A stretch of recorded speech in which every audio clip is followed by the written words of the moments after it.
1817. This is where the story begins.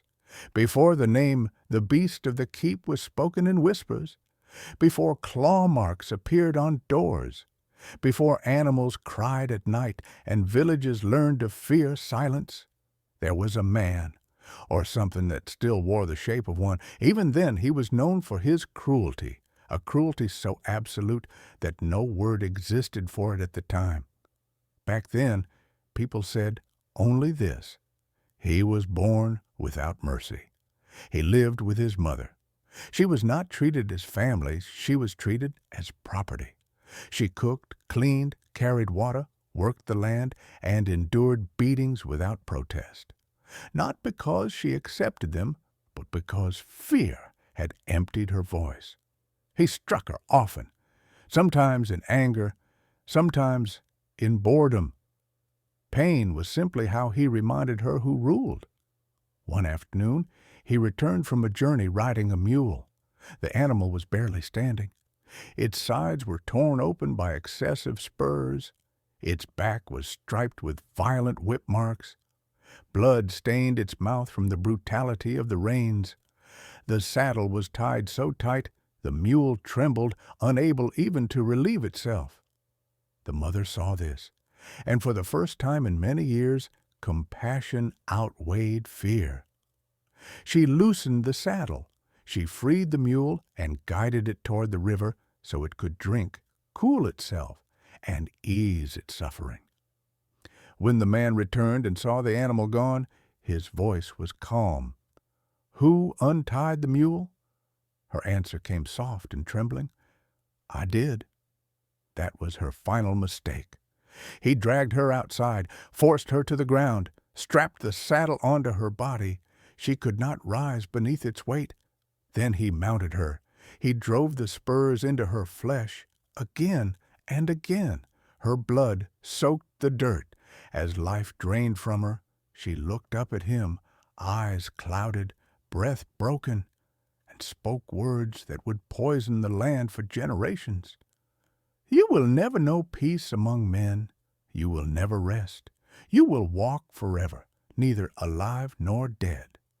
And then she died. When his own life ended, they buried him far from consecrated ground, not in a cemetery, not among the dead. To be buried outside the graveyard was the highest punishment, reserved for souls believed capable of corrupting the spirits around them. Hatred clung to him even in death. His body did not decompose. Instead, a thick black moss grew over the grave, foul-smelling, wet, alive. A viscous liquid began to seep from the stone. Then coarse hair emerged, dark, rigid, sharp as thorns driven into rock.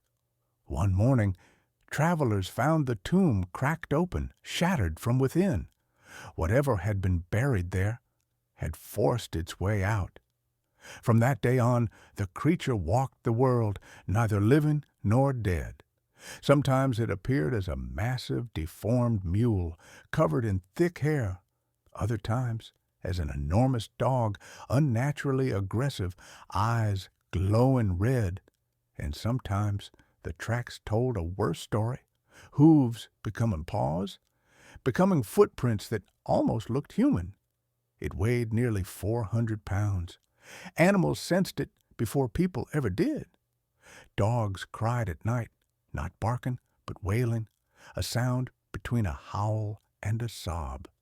They felt the beast entering the region. Their panic was meant to drive it away. Instead, it summoned him. When the beast drew near, dogs turned violent, then submissive, then obedient. By morning, villagers found tracks circling their homes, the marks of dogs and the beast walking together as if patrolling territory. The creature moved from village to village not to hunt, but to claim dominion over animals and land alike. During regional celebrations, harvest feasts, saints' days, public gatherings, the beast took another form, a man. No older than 25, tall, dark-skinned, impeccably dressed, fine clothes, gold ornaments, clean hands.